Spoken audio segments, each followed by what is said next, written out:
盡頭，看着遠方眺望，總有一天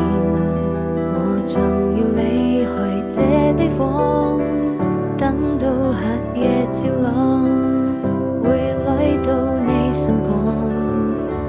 你是我心中的太陽，就像那一片星光，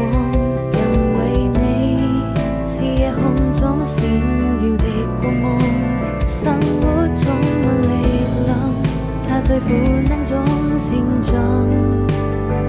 現實的臂膀，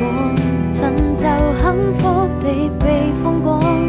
等待那一時曙光。我最愛的你在哪裡？在我耳邊響起，讓時